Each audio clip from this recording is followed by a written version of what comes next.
श्री स्वामी समर्थ. श्री गुरुदेव दत्त. श्री गुरुदेव दत्त परब्राह्मणे नमः. श्री गुरुचरित्र अध्याय 5. श्री दत्त गुरूंचा श्रीपाद श्री वल्लभ अवतार. श्री गणेशाय नमः.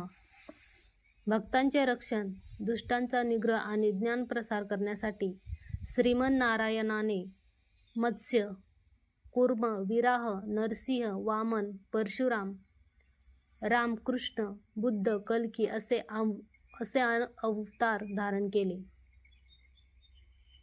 तसेच धर्मसंस्थापनार्थ काही अवतार धारण केले.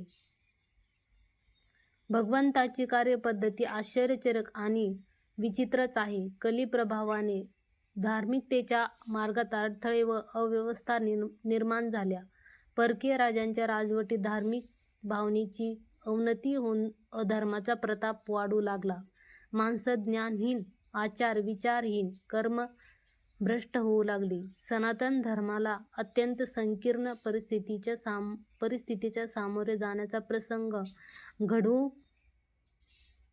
घडवून आला. जेव्हा असहाय्य भक्तांनी श्रीहरीच्या हस्तक्षेपासाठी आणि संरक्षणासाठी प्रार्थना केली, तेव्हा संतुष्ट होऊन श्रीहरीने आंध्रमधील गोदावरी जिल्ह्यात पिठापूर येथे एका ब्राह्मण कुळात श्रीपाद नावाने गणेश चतुर्थीच्या दिवशी उषःकाळी पुन्हा जन्म घेतला.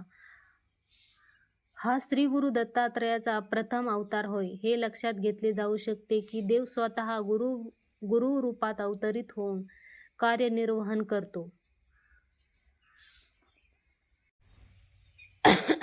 त्या काळी पिठापुरी गावी अपलराज शर्मा नावाचा आपस्तंभ शाखेचा सद्गुण संपन्न एक ब्राह्मणोत्तम राहत होता.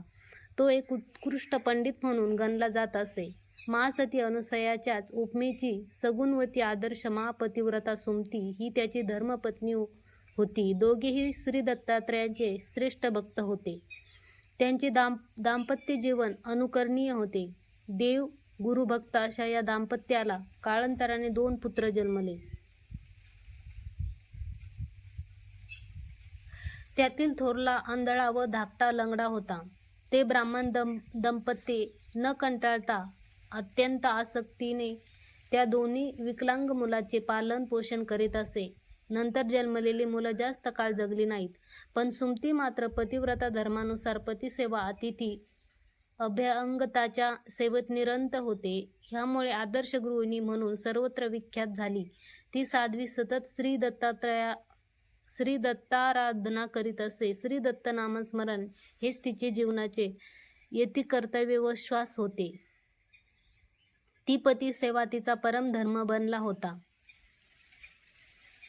तिची पतिव्रता तिचा परमधर्म बनला होता आणि अतिथी अभ्यागतांची सेवा तिच्यासाठी ईश्वर सेवा होती. तिच्या भक्तीला संतुष्ट होऊन तिची परीक्षा घेण्याच्या उद्देशाने एकदा श्री गुरु दत्तात्रय महाराज एका संन्यासीच्या वेशात महालय अमावास्येच्या दिवशी मध्यान्ह समयी तिच्या घरी पदार्पण करते झाले. माता भवती भिक्षांते असे म्हणून भिक्षा मागितली. तिने लवकर बाहेर येऊन बघितले, त्यावेळी तिच्या घरात श्राद्ध कर्म असल्यामुळे पितृकार्याची सिद्धता चालली होती, पण श्राद्ध कर्माला अजून आरंभ झाला नव्हता. पितृकार्याच्या दिवशी भर दुपारी आलेला तो संन्यासी आपले आराध्य दैवत साक्षात श्री गुरुदत्तच असणार असे तिला वाटले. शास्त्रानुसार श्राद्ध कर्म संपल्यावर पितृसमान ब्राह्मणांना आधी भोजन वाढून निरंतर अतिथीला भिक्षा घालावी असा नियम आहे. तथापि त्या साध्वी गृहिणीने मात्र त्या नियमाची परिगणना न करता अतिथीला श्री गुरु दत्तात्रयार्पणमस्तु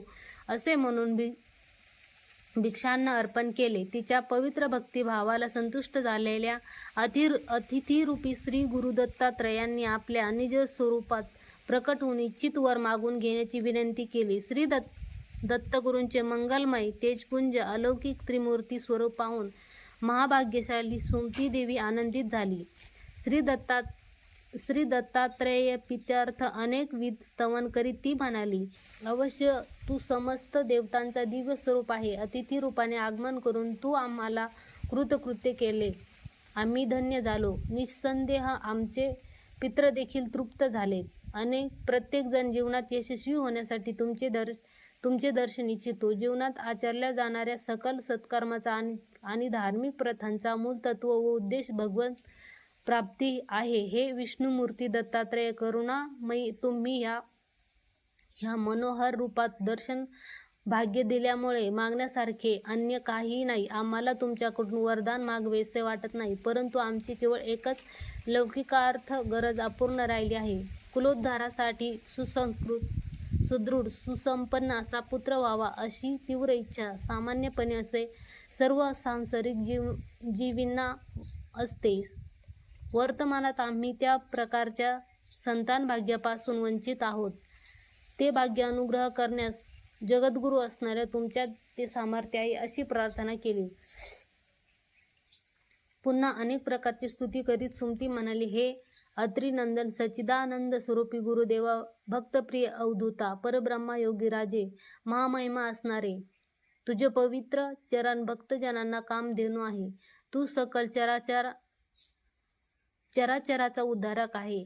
हे अगदी स्पष्ट आहे की आम्हाला अनुग्रहित करण्यासाठी तुझे आगमन झाले आहे. तुझे वचन कधीही व्यर्थ होणार नाही असे माझे ठाम मत आहे. आम्हासारख्या संसारी लोकांना उत्तम आदर्श योग्य संतानाची आकांक्षा असणे स्वाभाविकच आहे. कृपया आम्हाला वरदान द्या, जेणेकरून माझी ही मनोभिलाषा पूर्ण होईल व आम्हाला लवकरच एक संतती प्राप्त होईल. आत्तापर्यंत जन्मलेल्या मुलांपैकी अनेक जन्मतः मरण पावले. उर्वरित दोघेही अंगद्वीन, गुणहीन, अल्पमती व अल्पायुष्य आहेत. असे असताना या असहाय्यक मुलांवर कसा विश्वास ठेवू? त्यामुळे आम्हाला त्यांच्याकडून कोणतीही अपेक्षा नाही. आमचे जीवन अर्थहीन झाले आहे. देवा, तू मला माता म्हणून संबोधल्यामुळे तुझे वचन सत्य कर. मला एक कुलोद्धारक, ज्ञानी, सुसंस्कृत, सदृढ, सुसंपन्न, वेदसह्य,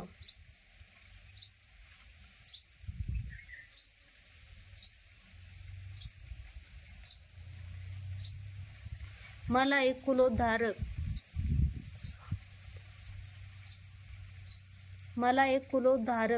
ज्ञानी, सुसंस्कृत, सदृढ, सुसंपन्न, वेद सदृश परमपुरुष तसेच आपणासारखा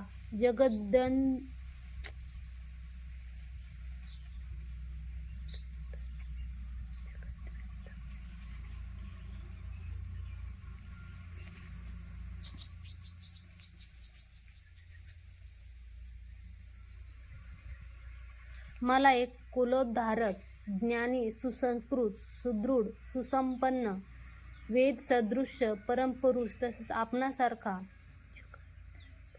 जगद्वंद अशा देवतास्वरूपी सुपुत्राचे वरदान दे. हेच मी मागते. असे कारुण्य भावनेने विज्ञापिले. त्या मातेची श्रद्धा, भक्ती, विनयता पाहून आणि संस्कारयुक्त कारुण्य भावाने भरलेले विज्ञापन ऐकून श्री दत्तगुरू प्रसन्न झाले व भक्तांना दीक्षा देण्यासाठी आपला संकल्प कार्यरत करण्याच्या उद्देशाने त्या तपस्वी संन्याशाने तिला आशीर्वाद दिला. हे माते, तुझ्या मनामध्ये सखोल साठलेली चिंता सोड. तू माझ्यासारखाच एका श्रेष्ठ, ज्ञानी, जगद्वंद, पुराणपुरुष, तपस्वी, सुसंस्कृत पुत्राला जन्म देशील. येणाऱ्या काळात तोच श्रीपाद श्री वल्लभ नाम रूपाने प्रख्यात होईल. तोच तुमच्या वंशाचा उद्धार करणार व आजच्या कलियुगामध्ये महान कीर्तिवंत होणार. तुम्ही मात्र त्याच्या इच्छेविरुद्ध कोणतीही गोष्ट करता कामा नये. त्याच्या भावनांचा कधीही अनादर करू नये. त्यासाठी कोणत्याही परिस्थितीत तुमच्या विचाराचे ओझे त्याच्यावर लादू नका व तसे केले तर तो तुमचा त्याग करून जाईल. तोच तुमचा उद्धार करता असेल. एवढे मार्मिकपणे बोलले. मग सुमती देवी म्हणाली, आमचे वर्तन तथानुरूप तूच करावेस. तुझ्या संकल्पासारखे होऊ दे. आम्हाला तुम्हीच त्या विवेकशक्तीची कृपा करावी. असे मागितल्यावर श्री दत्तगुरूंनी तथास्तु असा आशीर्वाद देऊन क्षणार्धात अंतर्धान झाले. श्रीगुरूंचा वर प्राप्त झालेल्या सुमतीच्या मनात आनंद, आश्चर्याच्या संमिश्र भावना एकाच वेळी उपजल्या. तिने आपले पती अपळराजाला सर्व वृत्तांत कथन केला. आपल्या वंशाचा उद्धार होणार या कल्पनेने अपल राजाही अत्यंत आनंदित झाला. तो पत्नीला उद्देशून म्हणाला, हे देवी, तू खरोखरच धन्य आणि भाग्यवान आहेस. तू परमपवित्र असल्यामुळे श्रीदत्त दर्शनाचा अलभ्य योग तुला मिळाला. आज आपल्या आनंदमयी व समाधानकारक भावी जीवनाची द्वारे खुली झाली आहेस. तू ज्यांना आता भिक्षा दिली ते दत्तात्रय आहेत, यात किंचितही संशय नाही. त्यामुळेच तू श्री गुरूंच्या अनुग्रहाला पात्र झालीस व त्यांच्या कृपाप्रसादाने तुला निश्चित पुत्ररत्न प्राप्त होईल. माझ्या औपचारिक सूचनांची वाट न पाहता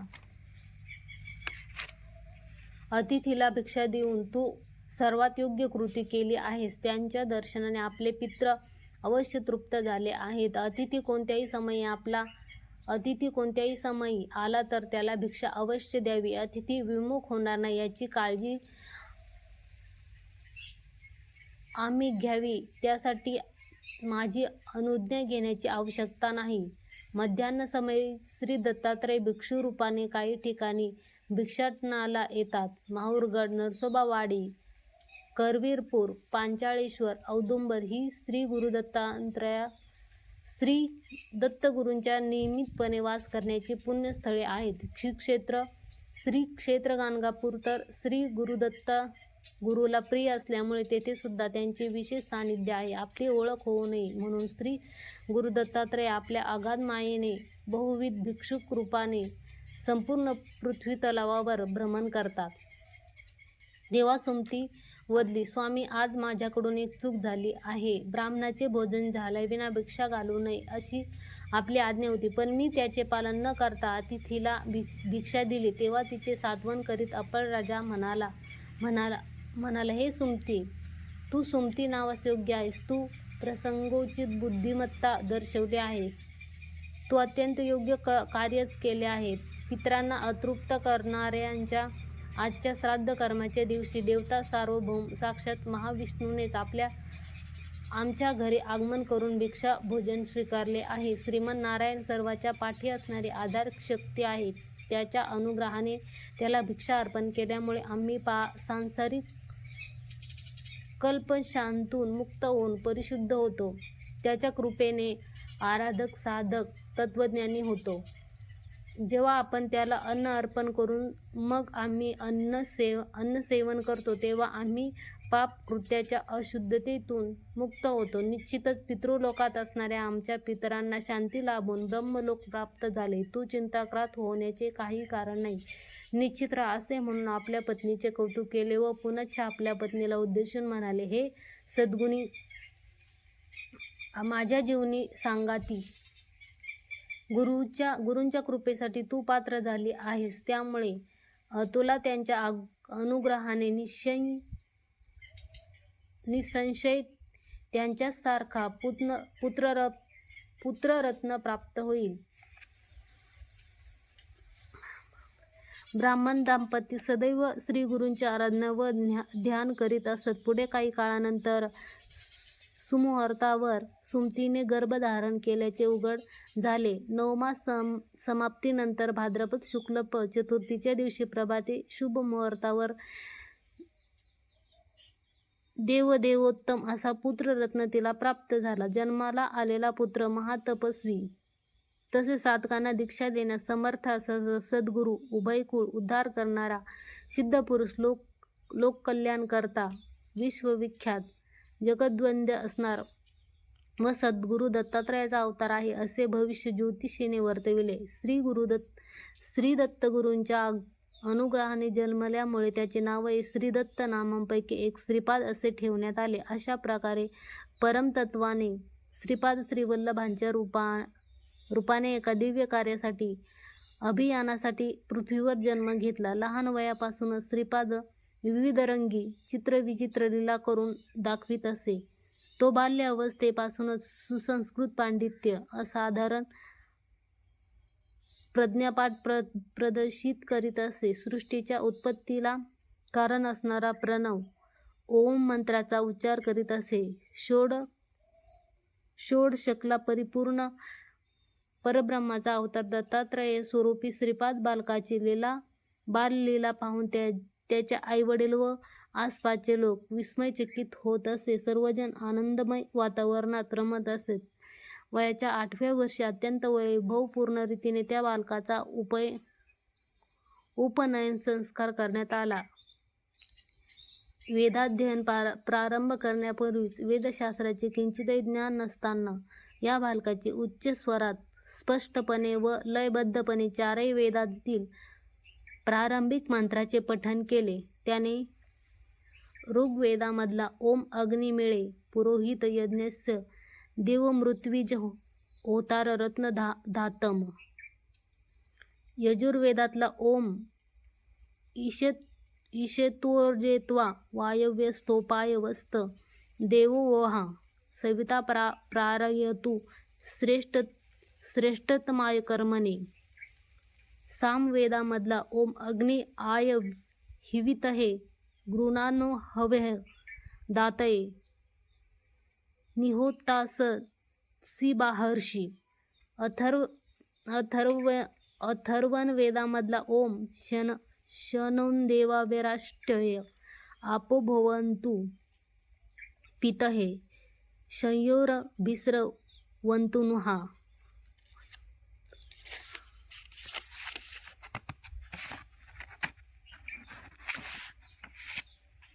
हे मंत्र म्हटले. त्याशिवाय तर्कवाड्यमय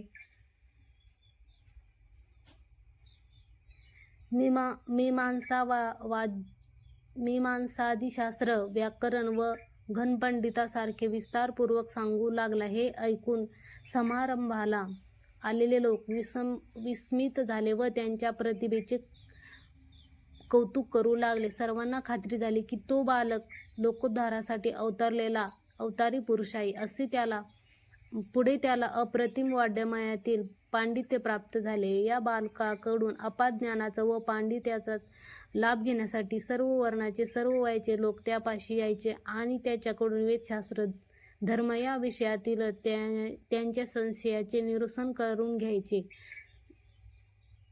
जाणकारांचा असा ठाम विश्वास होता की प्रत्यक्षात श्री गुरु दत्तात्रयांनी श्रीपाद श्रीवल्लभाच्या रूपात अवतार घेतला आहे. अशा रीतीने काळ व्यतीत होत असता श्रीपादाचे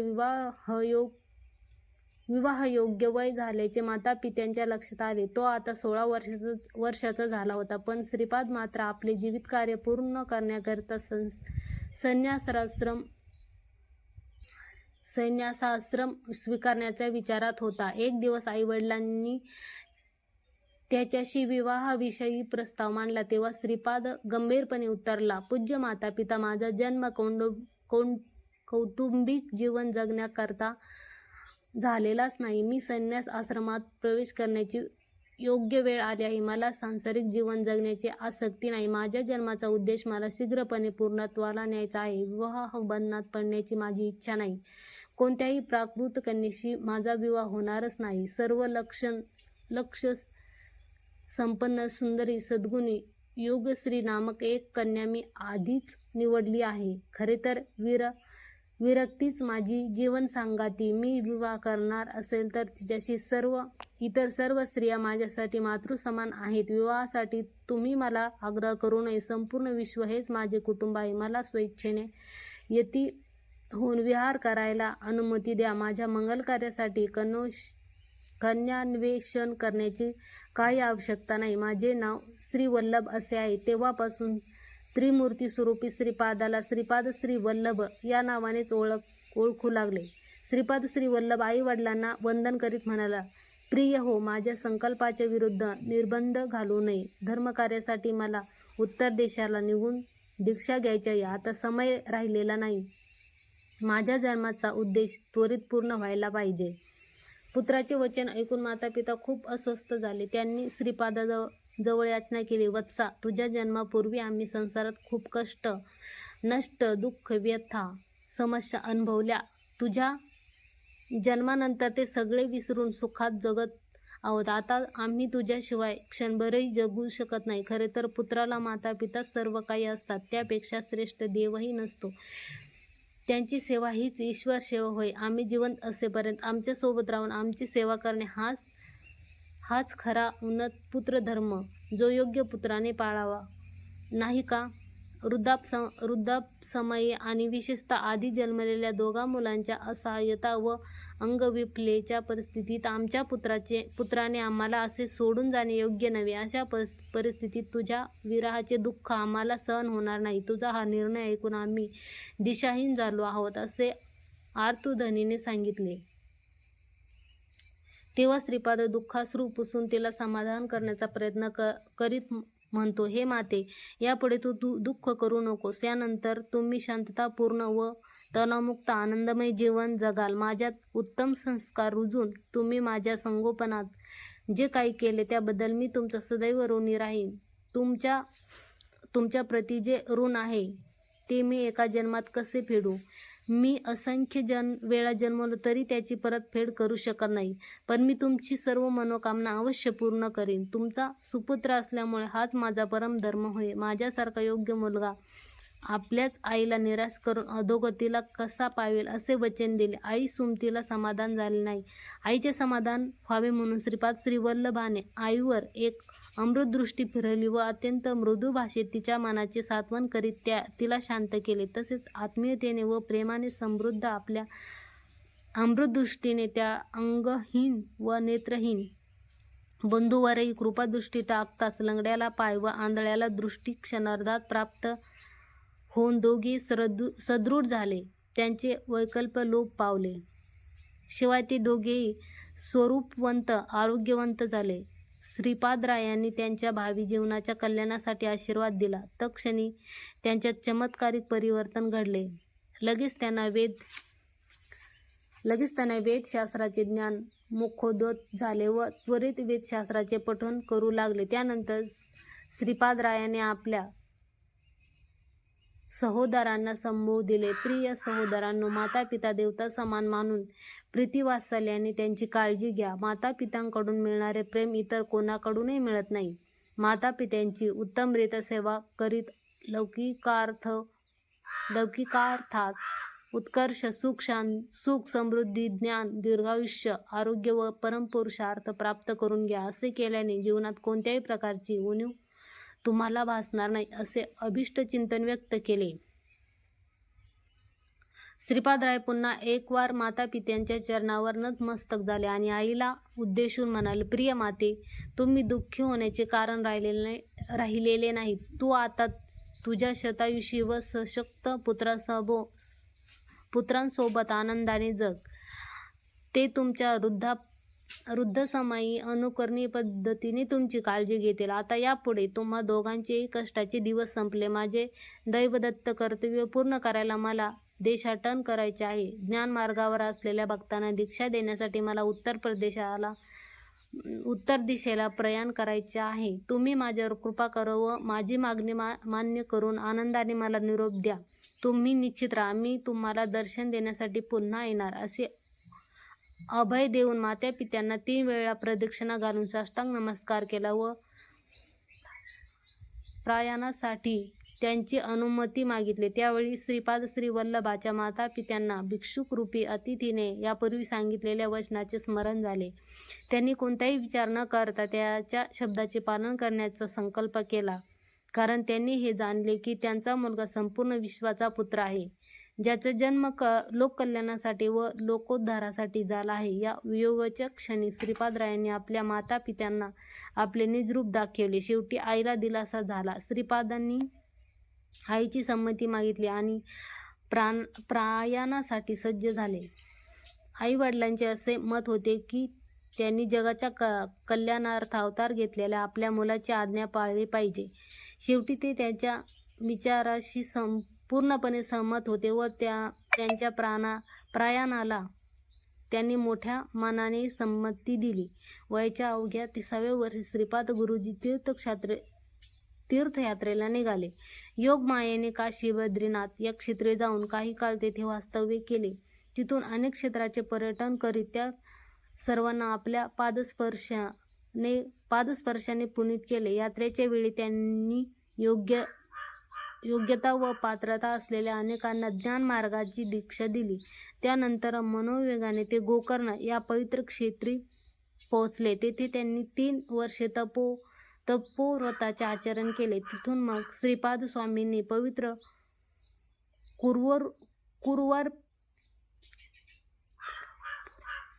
कुरवपूर क्षेत्री आगमन केले. येथे परम कल्याणकारी श्री गुरुचरित्राचा 5वा अध्याय संपन्न. श्री गुरुदेव दत्त. श्री गुरु दत्तात्रयार्पणमस्तु. खरोखर भाग्यवान आहे. आज माझा जन्म सार्थक झाला. मला अलाभ्य असे सर्व लाभले असे सांगून तिने विनम्रतया अभिवंदन केले. तेव्हा श्री गुरुदत्त म्हणाले, हे देवदेवतो